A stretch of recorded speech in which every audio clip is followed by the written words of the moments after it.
One day, I found an old wooden box in my grandfather's storage room. It was locked, but inside, I heard something moving. What could it be? After hours of trying, the box finally opened. Inside, there was just a folded letter, written in handwriting I didn't recognize, but it had my name on it. The letter said, "If you're reading this, something terrible is about to happen. Do not trust anyone around you." I froze. Who could have written this? When I entered the house, it was dark and cold. On the wall, someone had carved my date of birth. My heart started racing. I found another small box inside the house. This time, it wasn't locked. Inside was an old photograph of me as a child, standing with a stranger I don't remember. Finally, I turned the photo around. On the back, it said, "We will meet again soon."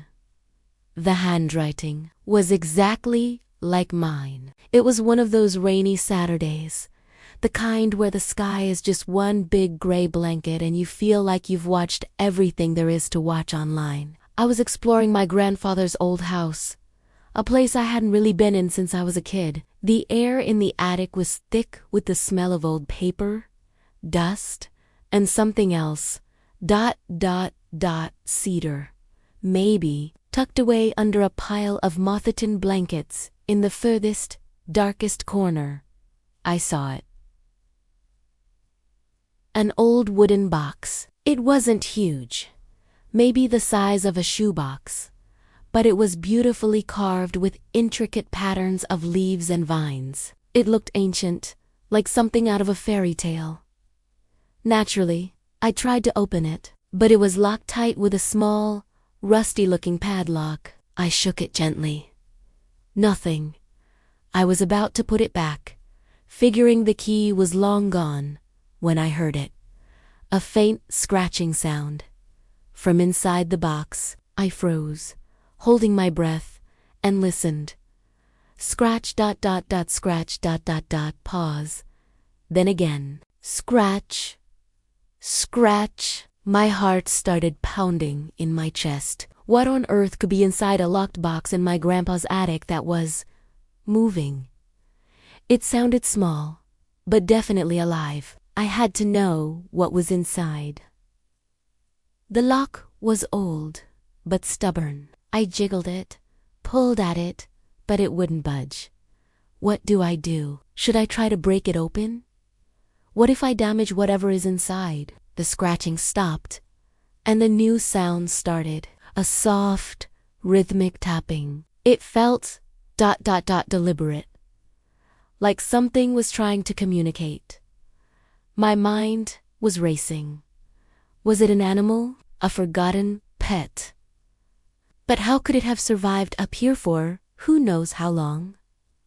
It made no sense. I ran my fingers over the carvings, searching for a hidden button or a secret latch, anything. But there was nothing, just smooth, worn wood and that impossible, rhythmic tapping coming from within. I knew one thing for sure. I couldn't just leave it there. I had to get this box open. Stick around for part 2, because I found a clue in my grandpa's old journal that changes everything. It was over 50 years ago. No living thing could survive in a box for that long. It had to be a metaphor. But for what? And what about the scratching and tapping I heard? That wasn't a metaphor, that was real. I took the journal back up to the attic and sat next to the box. I read the entry out loud. "The nightingale is safe. Only the twin key can wake her."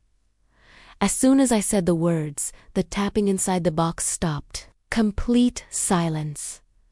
It was as if whatever was inside was listening. Then, a new sound. A faint, melodic chirping. It was a single, perfect note, like a tiny bell. Chills went down my spine. This was getting weirder and weirder. What did he mean by a twin key? I looked at the little padlock again. it was just a normal lock, with a single keyhole. What if the twin key wasn't a key at all? What if it was something else? You won't believe what I discovered next. Part 3 is where this gets truly insane. Okay. So the journal entry mentioned a nightingale and a twin key. The scratching and tapping had turned into a single, beautiful chirp. My mind was spinning. What was a twin key? I stared at the box, then at the journal, then back at the box. I looked at the padlock again, really looked at it this time. It was ornate, more detailed than I'd first noticed. On the tiny metal face of the lock, right next to the keyhole, there was a small engraving. It was so faint, I'd missed it before. It was a carving of a single musical note, a G-clef. My grandfather loved music. He used to play the piano. Suddenly, it clicked. Not a key you hold in your hand. A musical key, but the journal said twin key. Not just one key. I rushed downstairs to the old, out-of-tune piano in the living room. My hands hovered over the dusty keys. I didn't know much about music, but I remembered a simple melody my grandfather used to play all the time. He called it his little garden tune. I tried to pick it out. It was just a few notes. C, G, E, C, I. Played them. Nothing happened. I went back to the attic, feeling defeated. As I sat there, staring at the box, my eyes fell on the journal again. What if the other twin was somewhere else? I looked around the dusty attic, and my gaze landed on an old, tarnished silver music box on a shelf. It was one of my grandmother's. I'd never seen it open. I picked it up and turned the little crank on the bottom. A tinny, familiar melody started to play. It was the exact same tune. C, G, E, C, the twin melody. I held my breath, wound it up again, and let it play right next to the locked wooden box. As the last note faded, there was a soft asterisk click, asterisk. The padlock on the wooden box sprang open. I'm telling you, my hands were shaking so bad I could barely lift the lid. You need to see what was inside. Wait for part 4. It's shocking. The lock was open. My heart was a drum solo in my chest. For a moment, I just stared at the now-locked box, almost too scared to see what was inside. All the possibilities raced through my head. A strange creature. Some kind of ancient artifact. I took a deep breath, and with trembling fingers, I slowly lifted the lid. The inside of the box was lined with faded blue velvet, and nestled in the center, on a tiny cushion, was not a bird, not an animal, but a small, intricately crafted clockwork bird made of brass and silver. It was exquisite. Its tiny gears and springs were visible through the delicate metalwork. Its eyes were tiny, polished sapphires. It was a masterpiece, but it was completely still. So, ... The scratching, the tapping, the chirping. How? This was a machine. It couldn't be alive. I gently poked its silver wing. Nothing. I felt a wave of disappointment, mixed with total confusion. Was this it?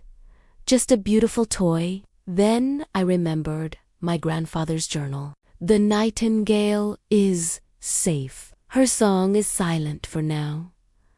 I looked closer at the clockwork bird. Tucked beneath its wing was a tiny, almost invisible switch. I hesitated for a second, then flipped it. At first, nothing happened. Then, with a soft worry sound, the bird's head turned. Its sapphire eyes seemed to look right at me. It opened its tiny brass beak, and the most beautiful, complex, and lifelike bird song filled the attic. It wasn't a tinny music box sound. It was rich and clear, a cascade of notes that sounded utterly real. It was the nightingale, My grandfather hadn't locked away a living creature. He had locked away its song. He had built this incredible thing, but why? Why go to all this trouble to hide a clockwork bird, no matter how beautiful? As the song continued, I noticed something else. A false bottom inside the box. Under the velvet cushion was a small, hidden compartment.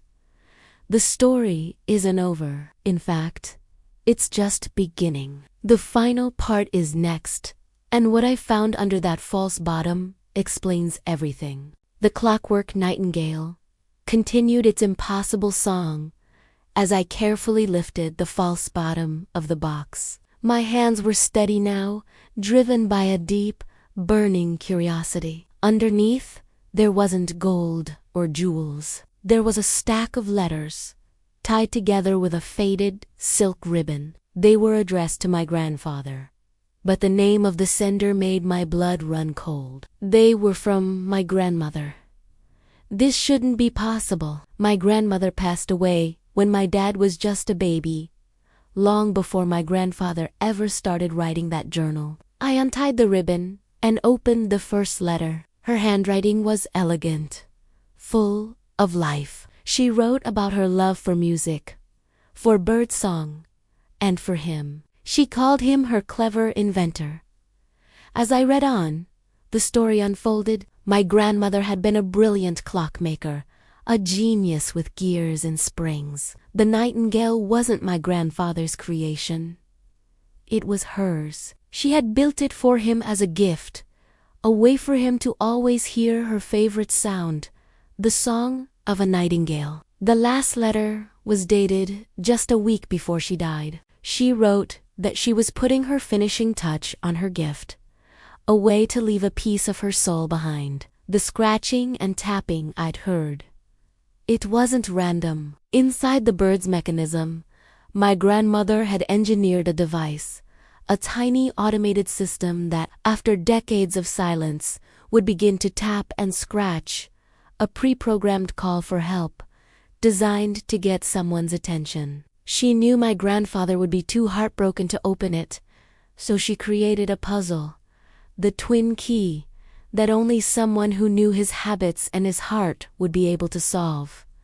It wasn't just a machine. It was a message in a bottle, a final, brilliant "I love you" sent across time from a woman I never knew. I sat there in the dusty attic, with the clockwork bird singing its heart out, and I finally understood. It was a story of love, loss, and genius. My quiet, simple grandfather had spent his life protecting the last song his wife ever created. I closed the box, the song still echoing softly inside. Some secrets aren't meant to be kept forever. Some are just waiting for the right person to listen. Thanks so much for following this journey with me. If you enjoyed this story, please hit that like button and subscribe for more.